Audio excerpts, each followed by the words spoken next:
하나님의 말씀은 마태복음 26장 17절에서 35절입니다.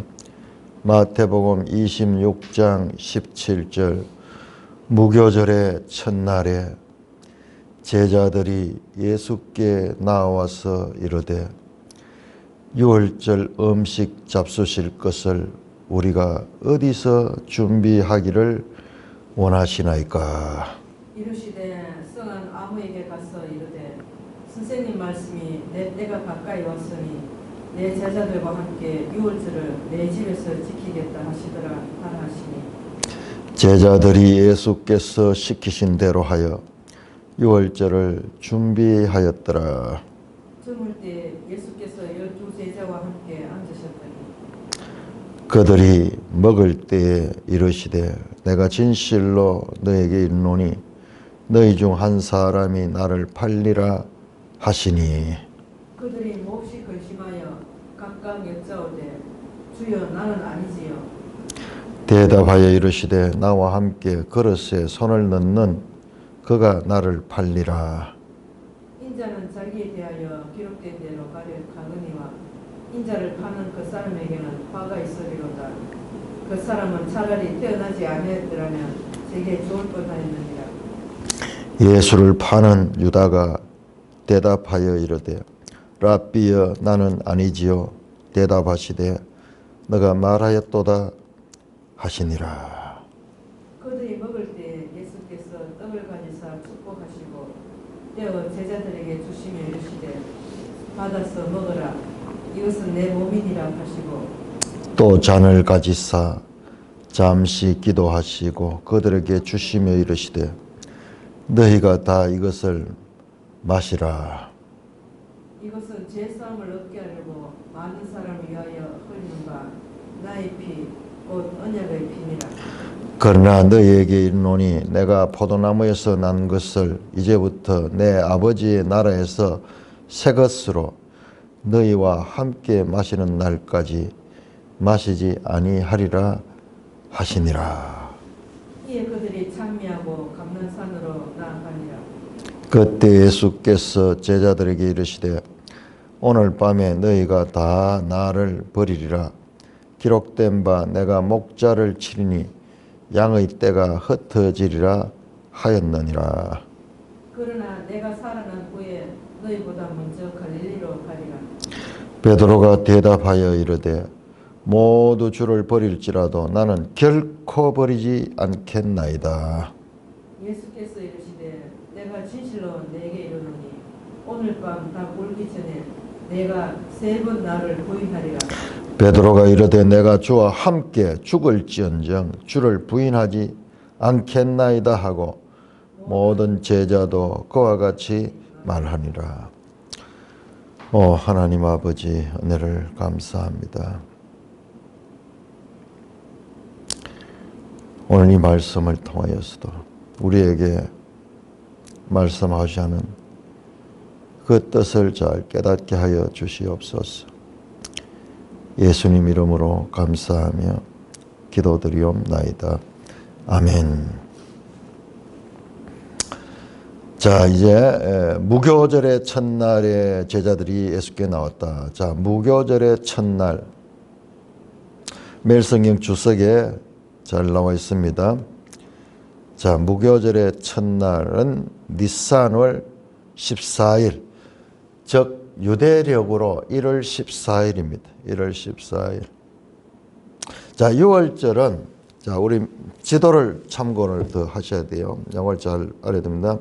지도 127쪽을 보시면 유대인의 명절과 축제 나오죠. 니산월이 유대력으로 1월달 첫 해입니다. 첫 해. 그러니까 유월절 자체가 이스라엘의 시간의 출발이라는 의미를 가지고 있어요. 과거 이스라엘이 애굽에 종되었던 데서 해방됐던 이제 새로운 출발, 그 의미를 가지고 있습니다. 자, 유월절과 무교절의 관계는 뭐냐? 유월절과 무교절은 같은 거예요. 같은 겁니다. 그러면은 어떻게 다르냐? 자, 유월절과 무교절은 연결돼 있어. 연결돼 있어. 그래서 1월 14일이 유월절입니다. 유대력으로 니산월 1월달 14일에서 21일까지가 유월절. 자, 그러니까는 우리가 지금 요일을 쭉 봐왔는데 월요일, 요일로 우리가 알기 쉽도록 환산했는데 여기 지금 목요일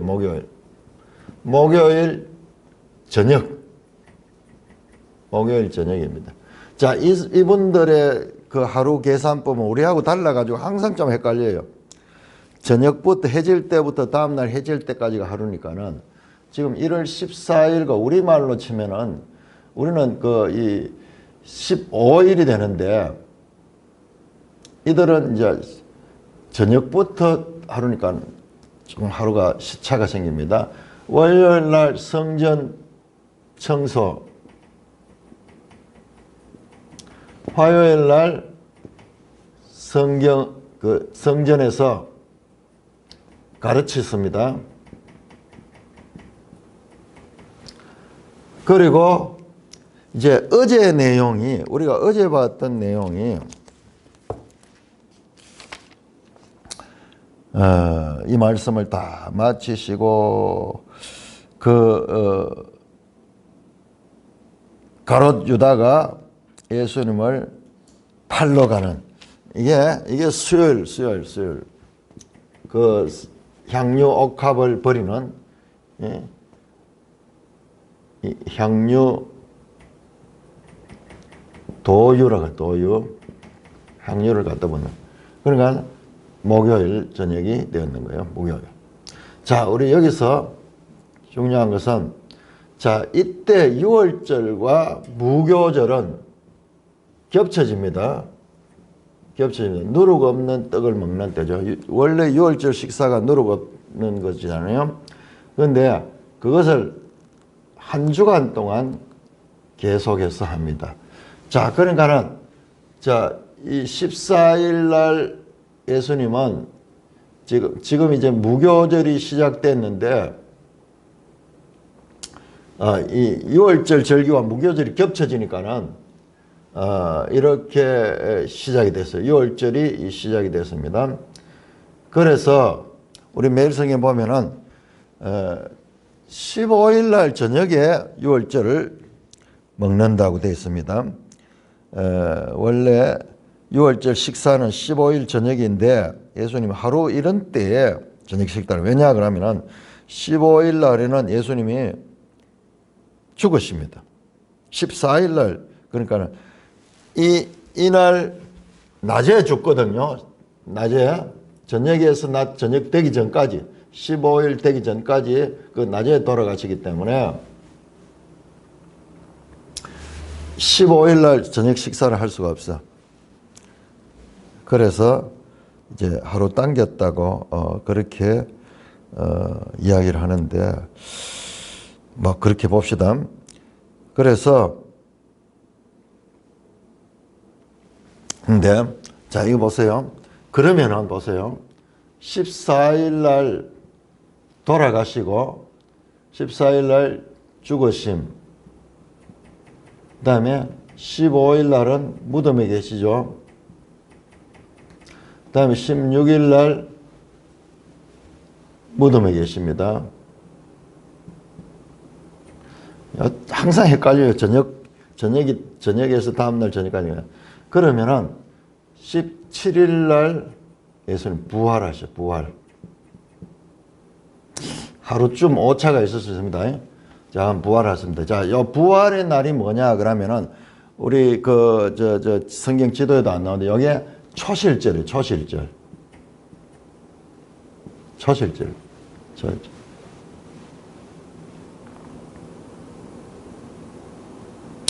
이 한 주간이 이렇게 연결되는 거예요.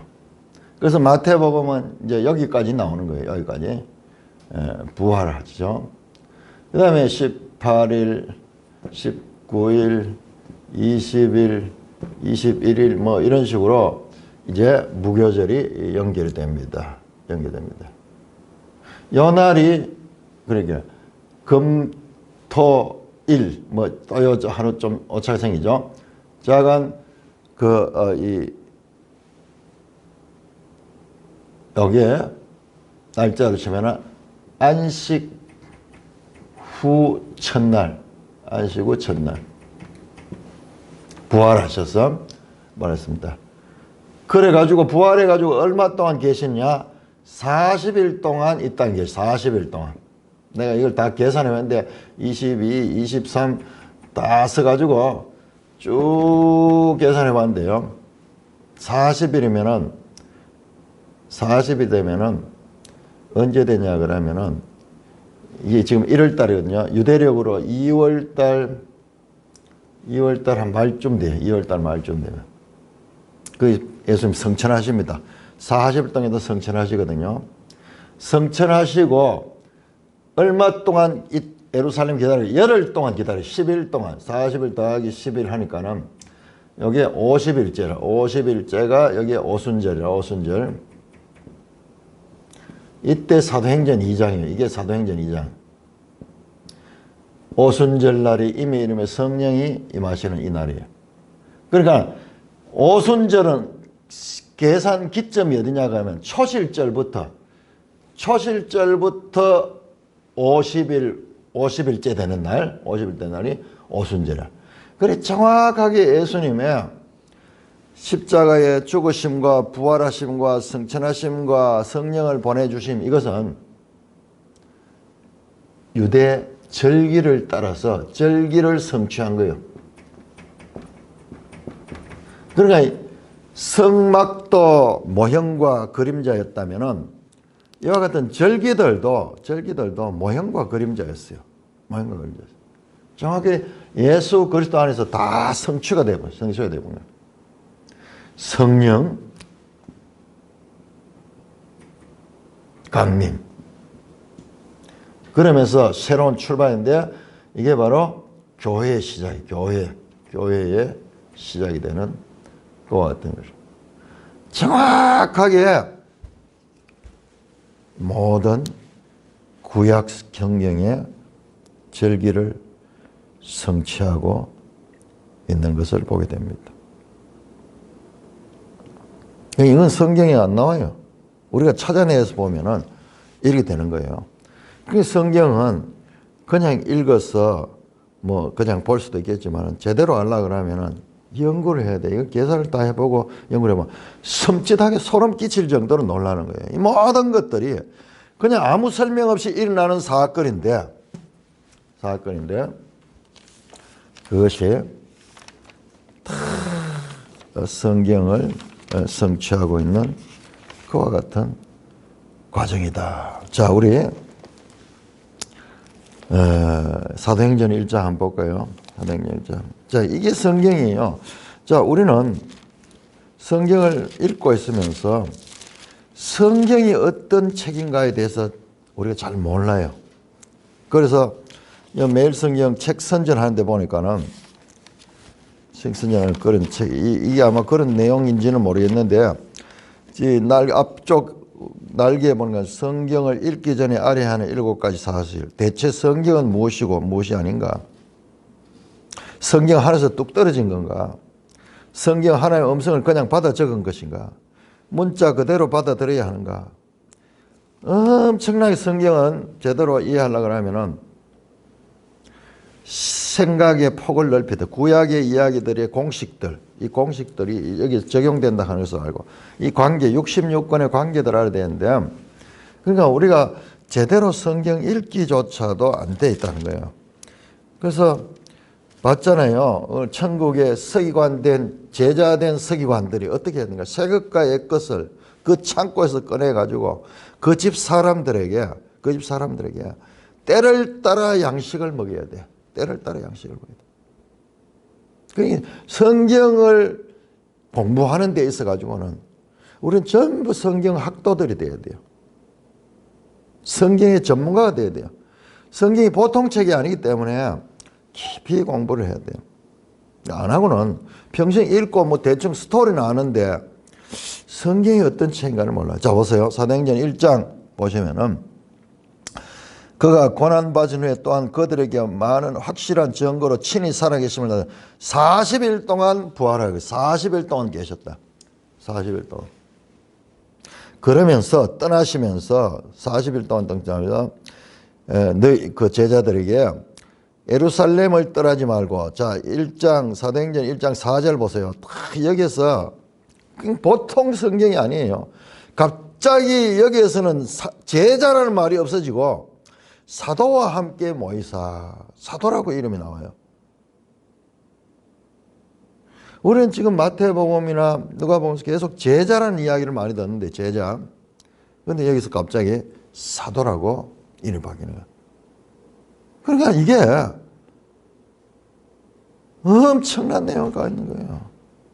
지금부터는 이제 제자가 아니고 예수님의 복음을 전파하고 교회를 세우는 사도들이에요. 사도를 하게 뭐 그들을 보면 예루살렘을 떠나지 말고 내게 들은 바 아버지께서 약속하니 기다리라. 기다리라. 그래서 제자들이 예루살렘에서 기다리고 있었는데 그 기다린 날짜가 열흘 후라. 열흘 후. 그래서 사도행전 2장에 이제 오순절 날이 됐다. 50일째 됐나. 40일째 떠나리고 예루살렘에서 열흘 더 기다리고 오순절 날 성령이 임하시는 거예요. 그래서 오늘 본문에 나오는 무교절의 첫날 이런 용어도 그냥 날짜의 나이는 같지만은 엄청나게 정교하게 지금 나오고 있는 말이에요. 우리는 앞쪽에서 봤습니다. 이 예수 사건을 제대로 이해하는 사람이 없다는 거예요. 바로 앞에서 봤는데 유다는 예수님을 값싼 은 30에 팔았어. 그러나 무명의 향유 옥합을 깨뜨려 예수님께 드렸던 여인은 값비싸게 300데나리온, 다른 마가복음 보면 이 액수가 한 300데나리온 되는 거예요. 300데나리온면요 노동자의 1년치 월급이에요. 1년치 월급이면 엄청나잖아요. 그 가난한 서민으로서 이 여인이 가난 안 할 수도 있겠네요. 어떻게 아주 가난한 여인이 300데나리온을 가졌어요. 우리로 치면 300만 원 받으면 3천만 원도 넘게 가는 값이에요. 그렇게 귀한 것을 아낌없이 받는 거야. 예수님은 누구냐? 예수님은 주 예수보다 더 귀한 것은 없다. 이 땅의 모든 것은 그 앞에 가면 아무것도 아니다. 깨뜨려가지고 그냥 잠시 머리에 기름 바르는 정도로도 이 세상에 가장 귀한 것도 그 정도 가치가 안 된다 하는 그런 헌신이에요. 그 고백이에요. 고백. 유다는 예수님을 어떻게 받느냐. 은 30에 팔 정도로 값싼 하찮게 받고 자기 생각이 너무 강했기 때문에 자기 뜻에 맞지 않고 자기가 원하는 메시아가 아니고 자기가 원하는 길로 가고 있지 않기 때문에 과감하게 그를 버리고 그냥 헌신작처럼 버려버립니다. 유다는 예수님을 값싼 존재로 봤지만은 그 여인은 가장 귀한 값비싼 여인으로 그렇게 보았습니다.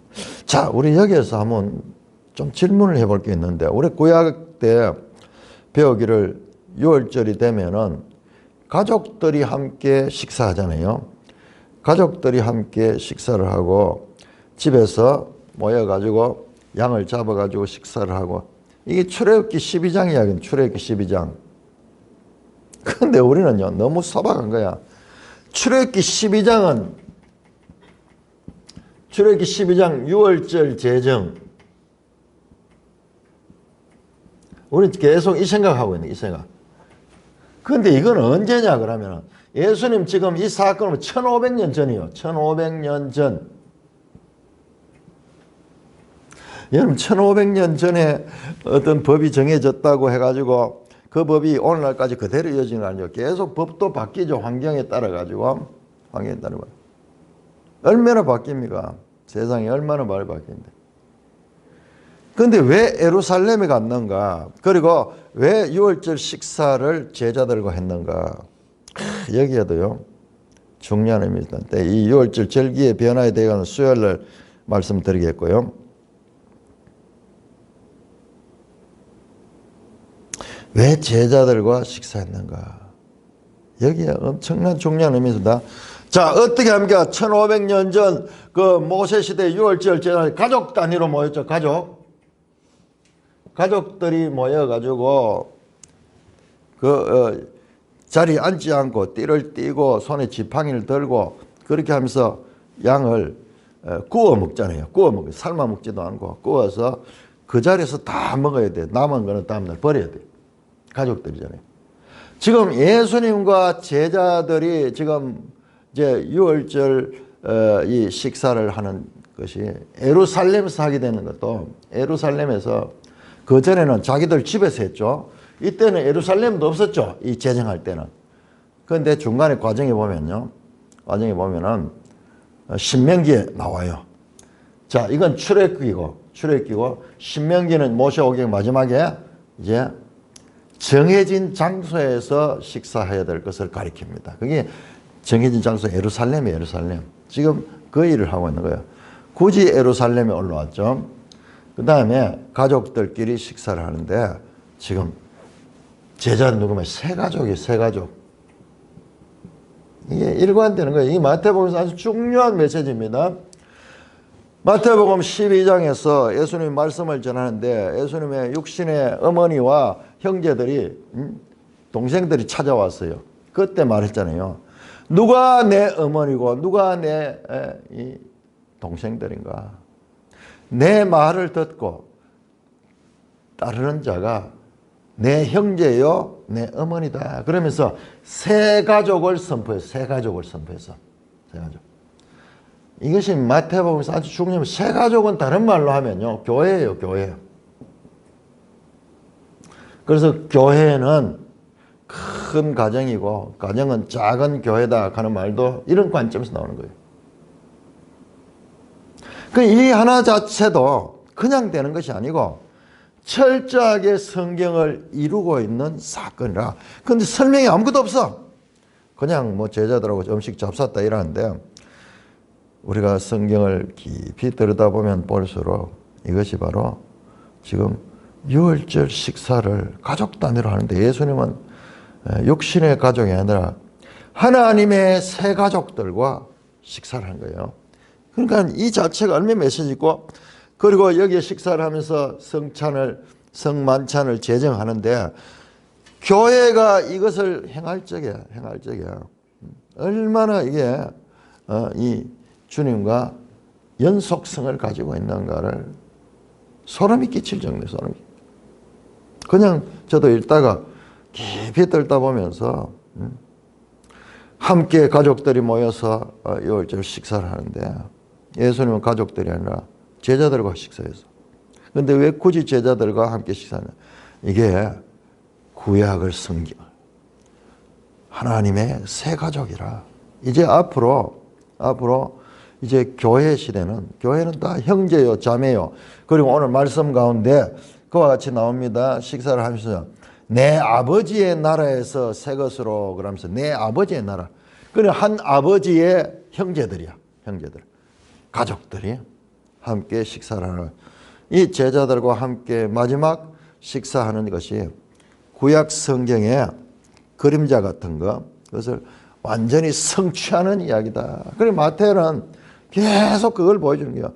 예수님은 우리 어제 봤죠? 새로운 모세시다.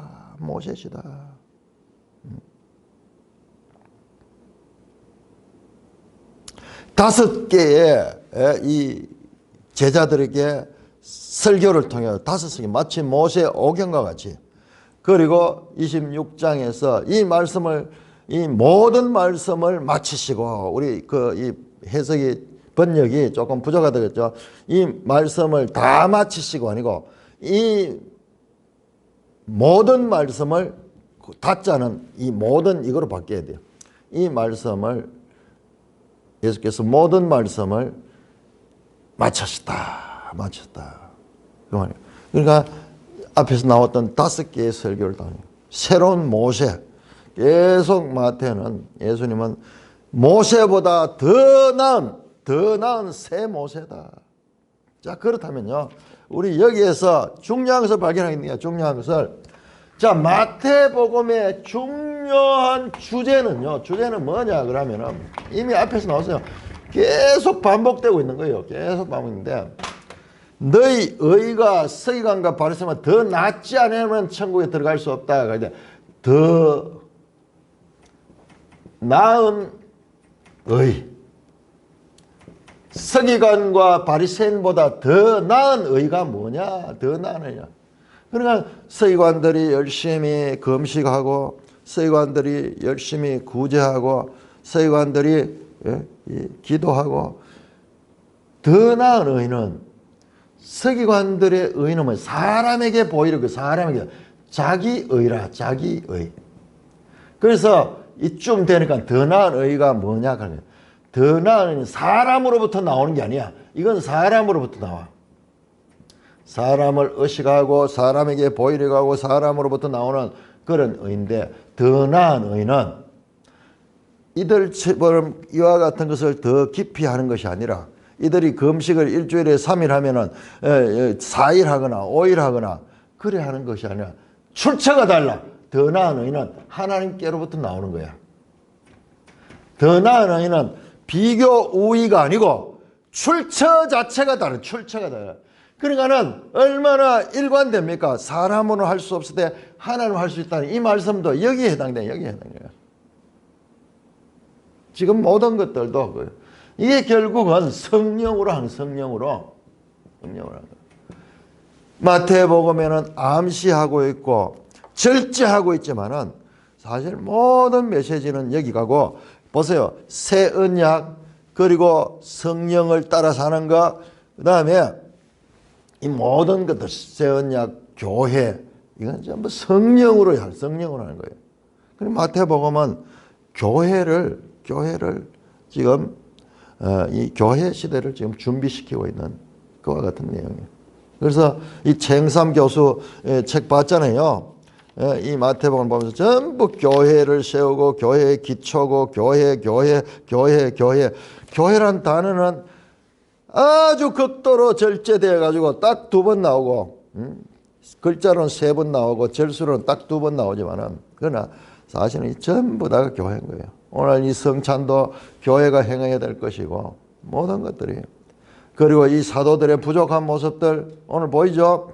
베드로가 막 큰 소리 치고 있죠. 그러나 예수님은 그가 배반을 알고 있죠. 가롯 유다도 배반하고 있죠. 이 연약하고 부족한 자들을 용서하시고 그들을 통해서 교회를 이루실 거예요. 교회를 어떻게 그들이 교회에 지쳐야 되는가. 그걸 생생하게 보여주는 거예요.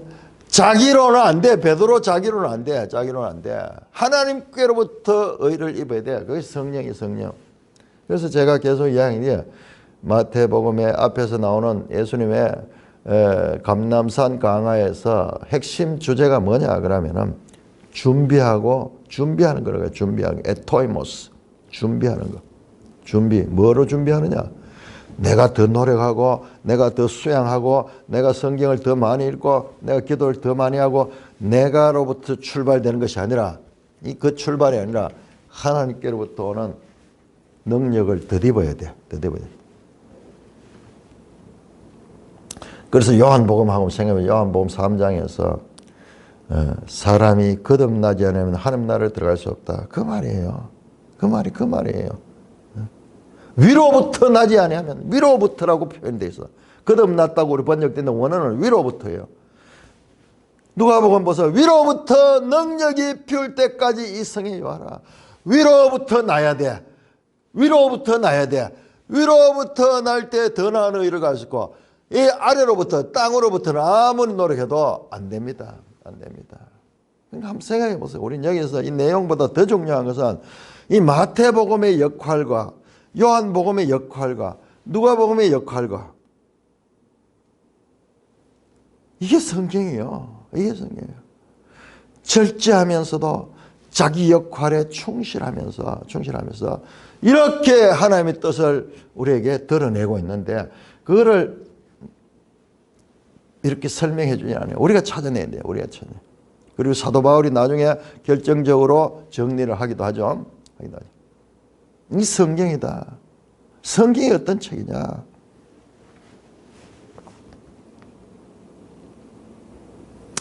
자, 6월절 음식잘 우리가 어디서 준비하기를 원하나이까? 자, 17절입니다. 어디서 준비하기를 원할까? 예루살렘 안에서 먹어야 돼요. 예루살렘 성 안에서.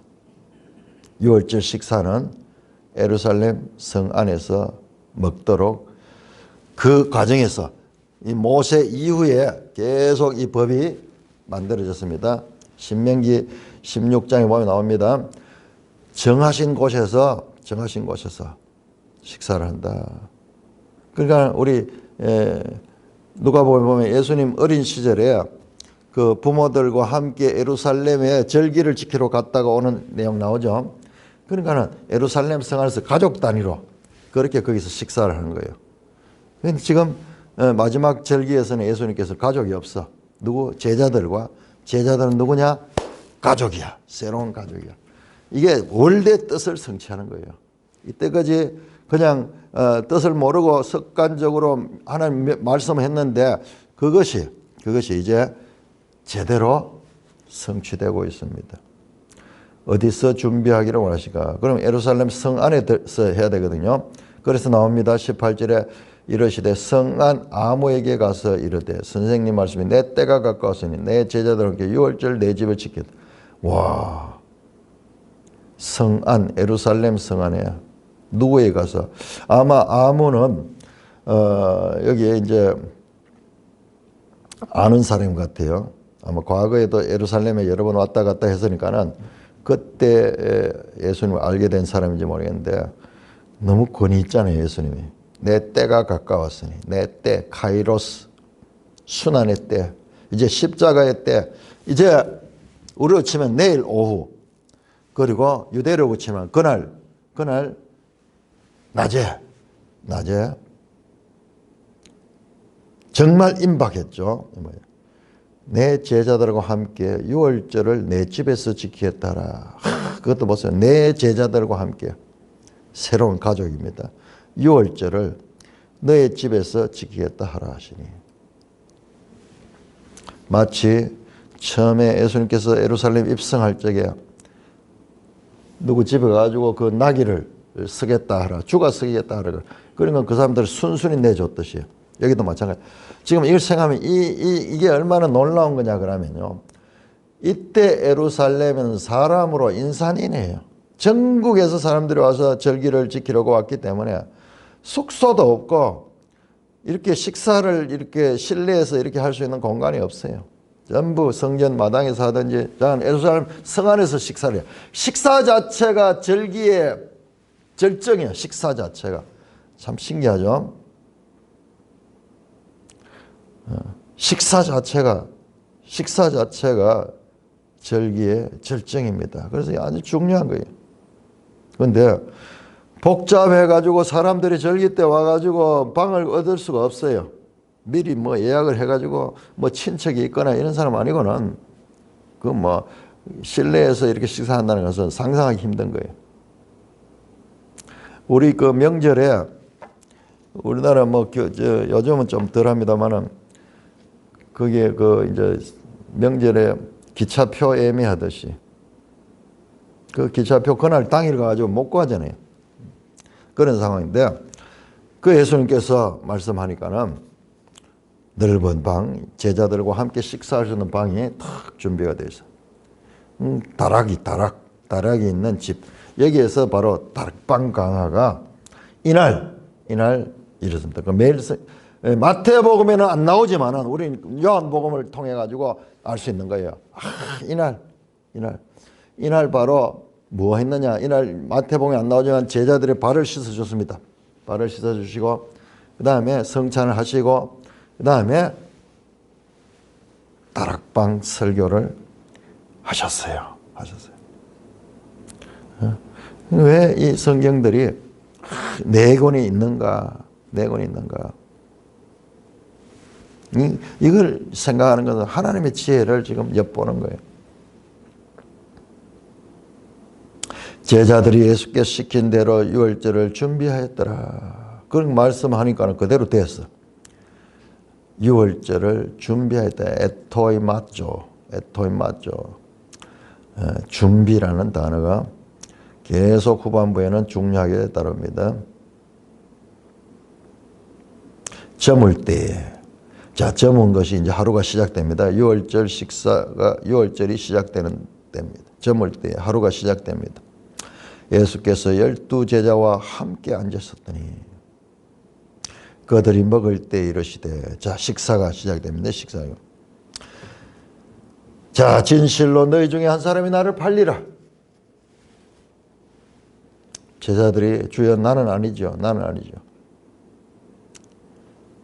대답하여 이르시되 23절 나와 함께 그릇에 손을 넣은 자가 나를 팔리라.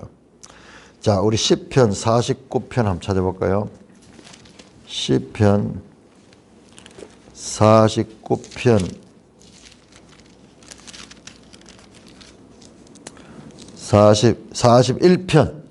41편 9절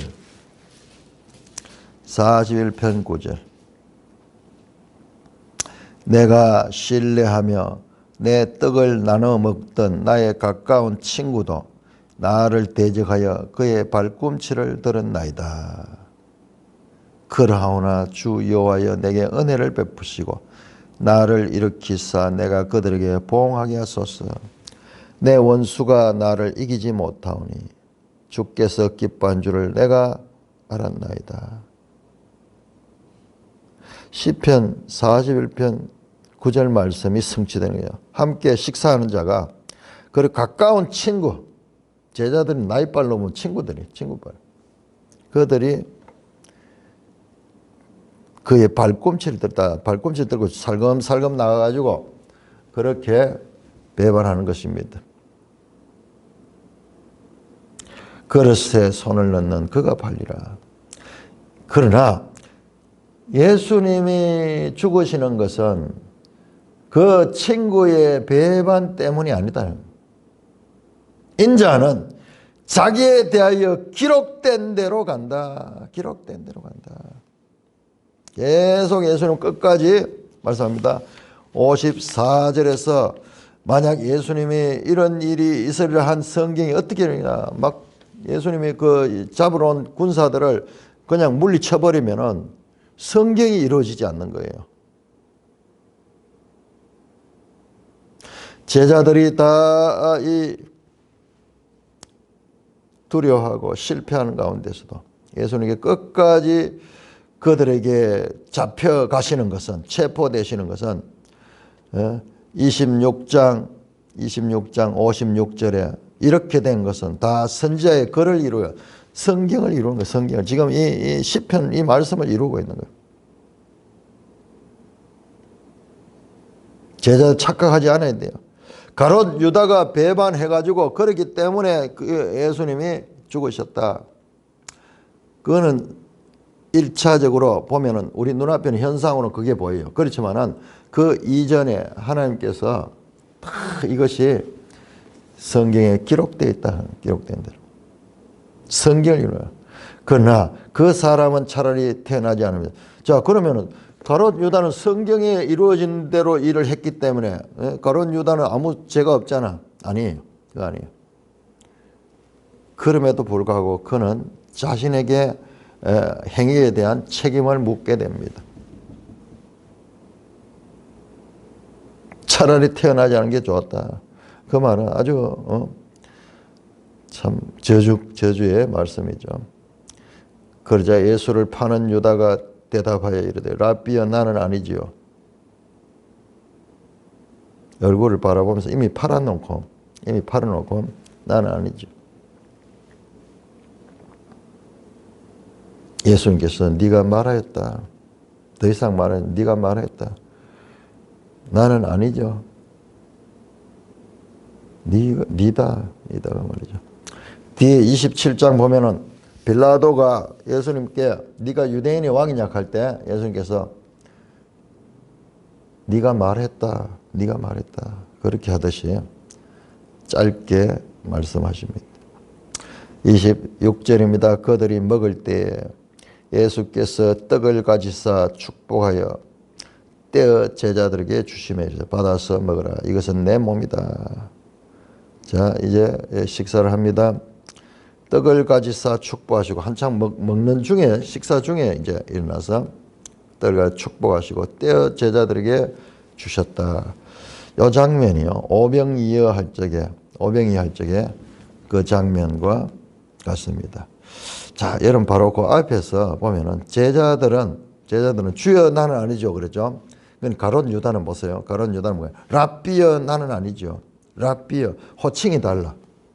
제자들은 주님이라고 부르는데 이 가룟 유다는 선생이요 그렇게 부르고 선생. 이게 호칭이 다릅니다.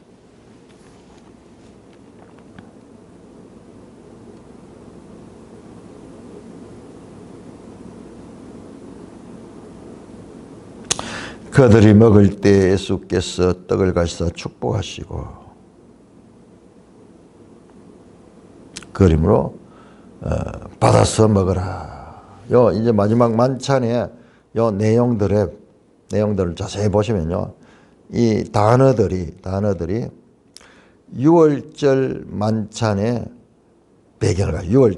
6월절에 어린 양이 죽고 그 다음에 그 피를 통해 가지고 죄를 사하고 뭐 이런 이 의미들이 그 속에 깔려 있습니다. 받아서 먹어라. 이것은 내 몸이다. 이것은 내 몸이다. 내 몸에 이 의미를 가있다. 이 떡은 내 몸을 상징하는 거다. 또 잔을 가지사 잠시 기도하시고 그들에게 주시며 이르시되 너희가 이것을 다 마시라. 이것은 제 사함을 얻게 하려고 많은 사람을 위하여 흘리는 바 나의 피 곧 언약의 피다. 언약의 피다.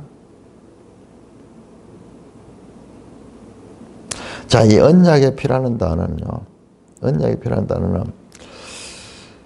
자, 여기 킹 제임스 번역에서는 이게 새 언약의 피다 그렇게 이야기하면서 그들이 성경이 옳다고 이야기를 하는데, 자, 이것은 옳고 다른 문제는 사본을 번역했는 게거든요. 사본. 그래서 우리가 쓰는 사본과 그 사본이 좀 차이가 있는 거예요. 그래서 나오는데, 그러나 새 언약의 피라는 말도 아주 합당하지만요. 새 언약에는 언약의 피라는 단어도 아주 합당해요. 왜?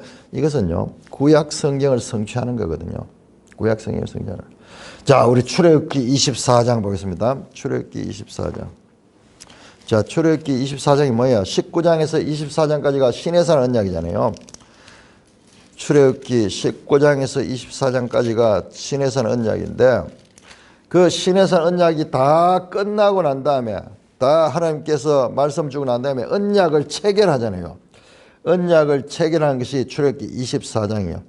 백성들이 다 모이고 그리고 이 언약서를 낭독하고 하나님 주신 말씀을 낭독하고 그 다음에 거기에 짐승의 피를 준비해 가지고 그 짐승의 피를 그게 바로 출애굽기 24장 1절에서 8절에 나오는 거예요. 8절에 나오는 겁니다. 모든 백성이 모여가지고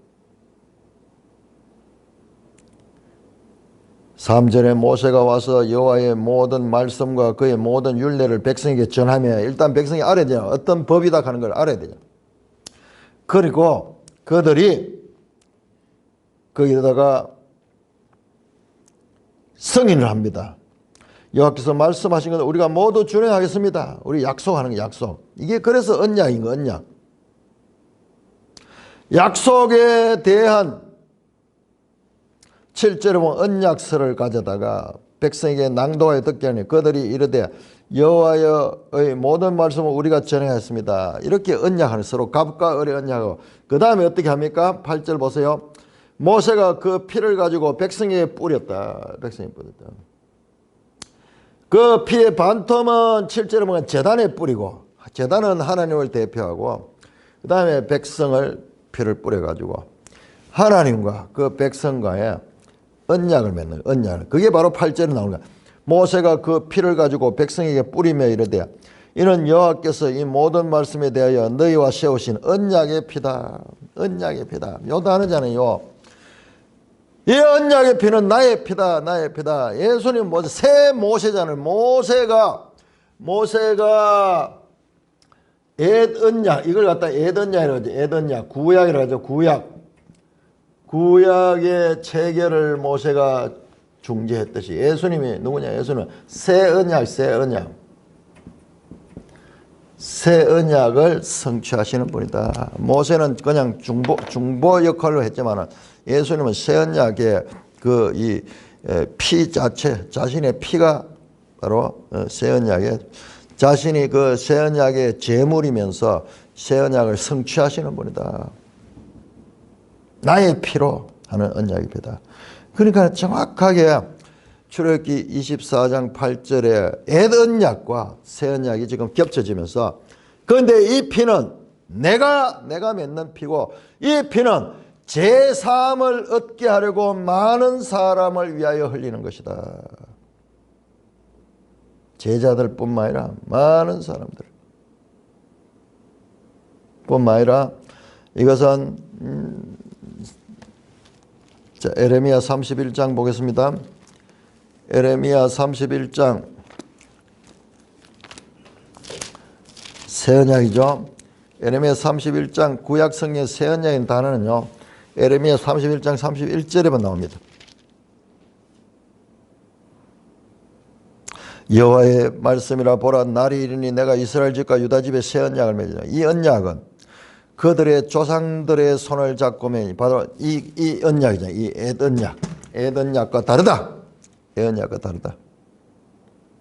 그들이 엣 언약을 맺었지만 언약을 깨뜨렸다. 33절 그러나 그날 후에 내가 이스라엘 집과 맺은 언약은 이건 곧 내가 나의 법을 그의 속에 두며 그들의 마음이 기르고 나는 그들이 함 되고 그들은 내 백성이 되고, 34절에 그들은 다시는 각기 이웃과 형제를 가져에게 너는 여호와를 알라 하지 아니니 이는 작은 자로부터 큰 자가 다나라. 내가 그들의 악행을 사하고 다시는 그 죄를 기억하지 아니라 그 모든 죄를 사하여 주신다는 거야.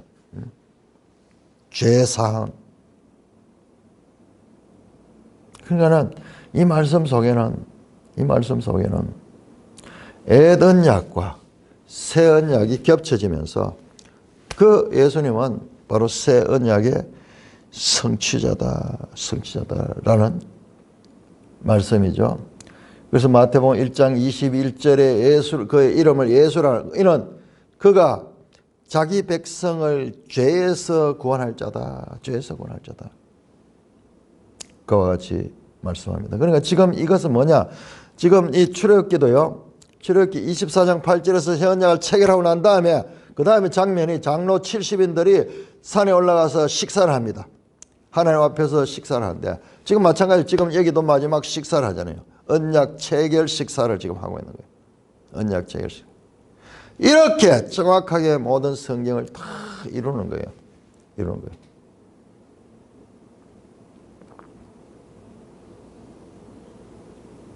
예수님은 지금 이 장면은 어마어마한 장면인 거예요. 다락방에서 유월절 식사 가운데 이루어지는 이 소박한 소수의 이와 같은 식사에 행해지는 이 사건이 전 세계 역사를 바꾸는 엄청난 사건인 것을 아는 자가 누구냐 하면 바로 앞에 그 향료 옥합을 다 깨뜨려서 버렸던 그 여인이에요.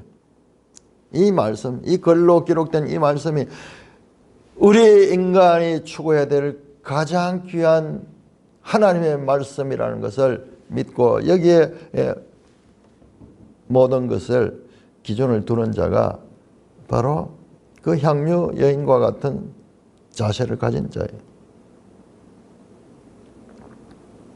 자, 그런데 중요한 내용이 나옵니다. 29절. 그러나 너희에게 이르노니 내가 포도나무 난 것을 이제부터 내 아버지의 나를 새 것으로 너희와 함께 마시날까지 마시지 아니하라. 자, 이 땅에서의 식사는 끝이지만요. 그러나 예수님께서 새 것으로 지금 이 포도주를 마셨는데 포도즙이죠. 포도즙을 마셨는데 이것이 이제 아버지의 날에 새 것으로 누가 너희와 함께 마신다. 하나님 나라에서 이와 같은 잔치가 있다는 하나님 나라에서 있는 식사가 있다는 잔치예요. 잔치. 그 이사야 25장에 보면요. 연회가 베풀어져요. 연회가 베풀어진다. 연회가 베풀어져. 사망이 다시 없어지는 그곳에서 연회가 베풀어져. 연회가 베풀어져. 그때까지 새 것이라 그것은 새 것이야. 이 땅에 속한 것이 아니고 위로부터 오는 신령한 것이야. 이 성찬은 그냥 예수님의 죽으심에 대한 그와 같은 이 추모하는 그런 의식이 아니에요. 이건 뭐냐? 장차 있을 아버지 나라에서 그 잔치자를 소망하며 기쁨으로 그 주님의 이루신 언약 체계를 기쁨으로 참여하는 거예요. 잊어버리지 않고 오늘 우리도 모일 때마다 반복해서 그렇게 할 수 있도록 한 것입니다. 미래에 대한 소망을 담고 있는 거예요. 내 아버지 나라에 새 것으로 너희와 함께 오겠다. 너희와 함께 마신 날. 이 하늘의 식사는 잔치예요. 잔치. 자, 우리 마태복음 8장 한번 보겠습니다. 마태복음 8장. 이미 이 말씀이 나왔어요. 마태복음 8장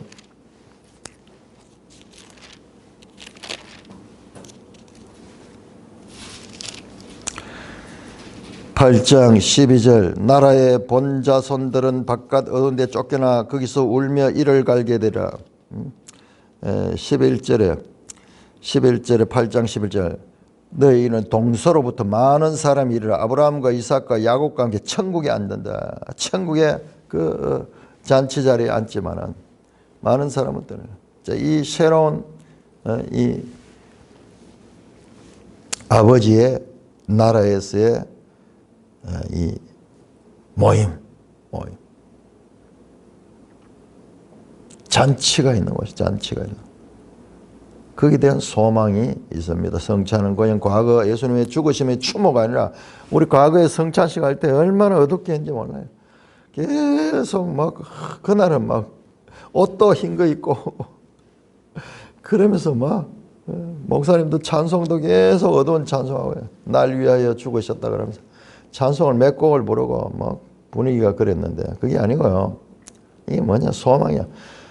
야, 우리가 하나님과 더불어서 이제 새 소망이 있는 그 식사를 하게 될 것이다. 이 말은 천국의 잔치에 들어간다는 거예요. 천국 연회에 들어간다는 겁니다. 자, 우리 이사야 25장에서 이 그림이 나옵니다.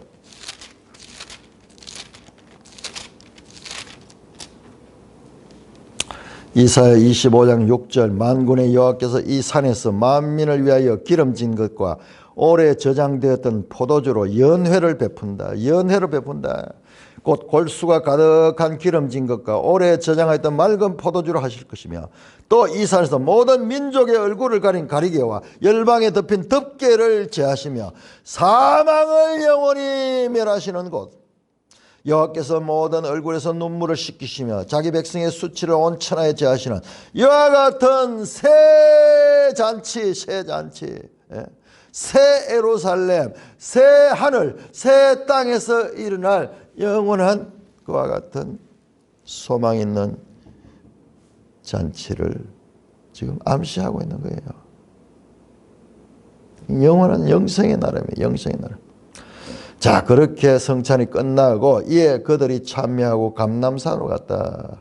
자, 식사는 예루살렘에서 하고 그다음에 식사가 끝난 후에는 이제 예루살렘을 벗어나 가지고 바로 예루살렘 동편에 있는 감람산으로 갔습니다. 이제 여기가 이제 겟세마네죠. 겟세마네로 나아갔습니다. 찬미하고 갔다. 이 찬미는 이 유월절 절기의 하나의 의식이에요. 의식. 시편 113편에서 118편을 보는 찬송을 하게 됩니다.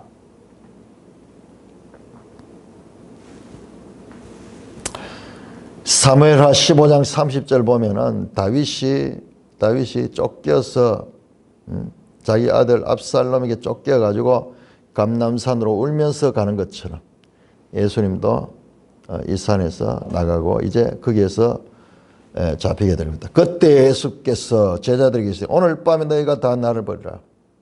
자, 그 감람산에서 제자들이 말합니다. 그러나 내가 목자를 치니 양의 떼가 흩어지라. 스가랴 13장 이 7절 말씀을 인용합니다. 오늘 밤 너희가 다 나를 버려 기록된 바 내가 목자를 치리니 양의 떼가 흩어지라. 스가랴 13장 7절 말씀을 인용합니다. 매일 성경에 그 주석이 나옵니다. 예수님이 인용하시는 성경은 스가랴 13장 7절이다. 이어지는 8절 9절을 보면 스가랴서 흩어진 자들의 3분의 1은 연단되어 하나님의 이름을 부를 것으로 예언되어 있다. 예수님이 갈릴리로 가겠다고 하신 것은 이 회복이 이루어질 것을 내다보신 것이다. 그렇습니다. 자, 그러면서 예수님께서 목자가 치고 이 칼에 침을 받고 죽을 것이지만은 그러나 그건 끝이 아니야. 그러나 내가 살아난다. 제자들은 다 흩어진다. 목자가 당하니까 양떼, 교회죠. 양떼는 지금 제자들입니다. 제자들. 그리고 이들을 통해서 앞으로 교회가 생기겠죠. 이것은 다 흩어지게 될 것이다. 그러나 내가 살아난 후에 너희보다 먼저 갈릴리로 가리라. 예수는 부활을 말씀하시고 갈릴리에서 다시 그들을 새롭게 하실 것을 말씀하십니다.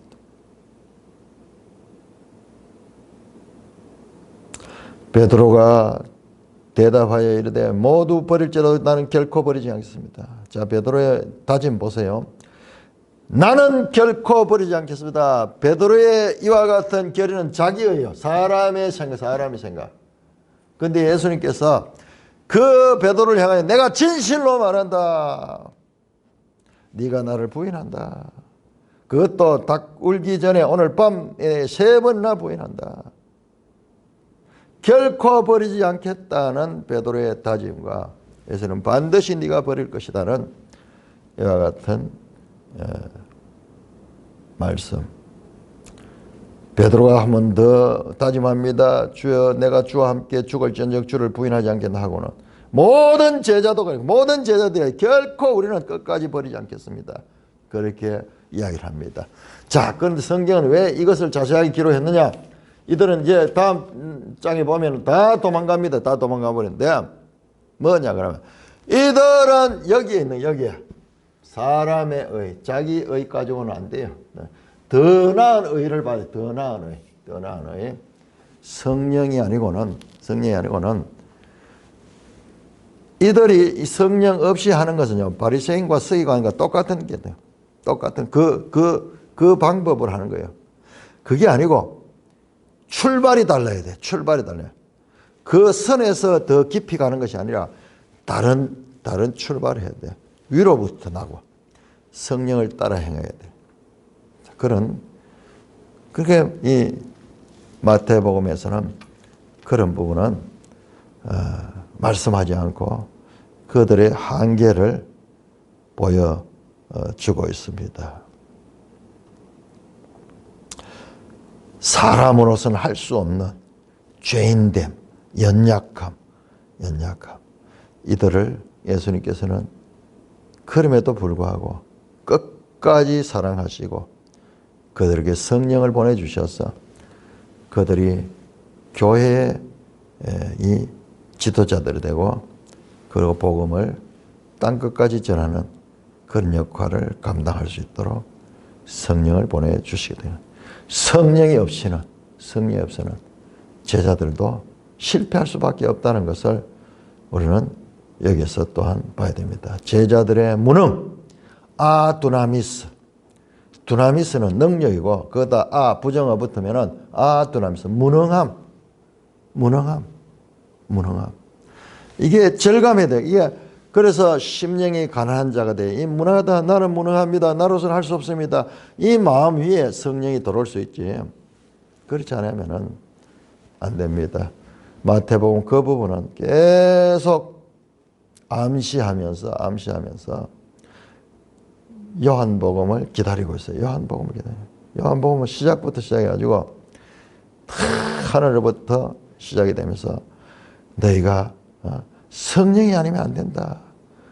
물과 성령으로 거듭나지 아니하면 하나님 나라 갈 수 없다. 더 나은 의가 아니면은 천국에 들어갈 수 없다. 서기관과 바리새인과 더 나은 같은 이야기잖아요. 물과 성령으로 거듭나지 않으면 하나님 나라 들어갈 수 없다. 서기관과 바리새인보다 더 나은 의라야만 천국에 들어갈 수 있다. 이 말이 암시역인데 요한복음에서 바로 직접 이야기하잖아요. 적극적으로 물과 성령으로 거듭나지 않으면 하나님 나라 들어갈 수 없다. 마태복음은 더 나은 의라는 암시였고 요한복음은 예수님의 말씀을 통해서 바로 이 선포하시는 거죠. 선포하는 거죠. 자, 마태복음 7장 11절에 너희 아버지께서 좋은 것을 주지 않겠느냐. 이것도 암시죠. 암시. 좋은 것이 뭐냐. 누가복음 보니까는 성령을 주시는 성령 암시. 자, 이렇게 철저하게 우리 마태복음을 봐서 마태복음에서 성령에 대해서 무지해서 그런 거 아닙니다. 무지해서 그런 거 하나님께서 마태를 통해서는 그것을 계속 암시만 하고 절제하고 있다. 이것이 뭔가 구하면서 뭔가 이 추구하던 자들은 요한복음을 읽을 적에 이게 그거구나 이렇게 하면서 성경이 서로가 상호 이 연결되면서 하나님의 뜻을 깨달아갈 수 있도록 하나님 성경을 그렇게 하셨다는 것, 그것을 다시 한번 더 느끼게 되는 것입니다. 제자들의 실패, 그러나 예수님은 그들의 실패를 버리지 아니하시고 그들의 실패는 무능함 때문에 무능함. 이 무능함을 유능하게 바꿔준 거야. 오직 성령이 너에게 하면 너희가 권능을 받고 그 권능이 두나미스. 두나미스한 존재에게 두나미스를 입혀주는. 그러면서 근본적으로 문제가 해결되고 근본적으로 주님의 뜻은 이루어지며 교회 시대를 열게 되는 것이죠. 찬송가 232장입니다. 찬송가 232장.